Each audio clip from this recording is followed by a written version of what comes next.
Ecuador got colored in the GIS reconstruction. But it's found around the equator, which of course we put Ecuador right on in the battle lines of that. But the hot spots where it's really found in people the most, and of course all of these maps are made by people, and so they're usually about people. But it's up here in the top end of Australia. Particularly indigenous people are very hard hit by this. And then in this part of Southeast Asia, Thailand, and Vietnam. So high case incidences. In some places in this part of the world as high as 30 or 40% mortality of patients presenting to the clinic.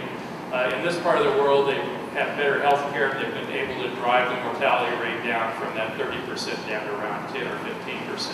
But nevertheless, still, it kills people. It's a real disease, even if you've never heard of it.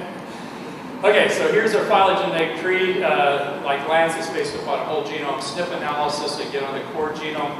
This is kind of an old tree. I saw one before I left, and we had almost 900 different genomes on that tree.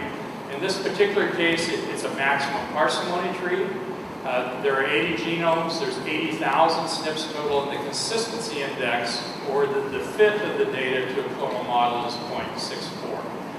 Now, what drives this is actually a pretty high number for this organism, and the reason is that we have some other taxa here. When I look at a tree like this, I'd say, well, first off, here's the Burkholderia pseudomallii complex, and with this long branch length and all of the near relatives that we know about, this looks like a good taxonomic unit. This should be something that, you know, even you would call a species, right? So this looks like a good species. And you can imagine that in the niche out there in the rice paddy, that there's a lot of material going on.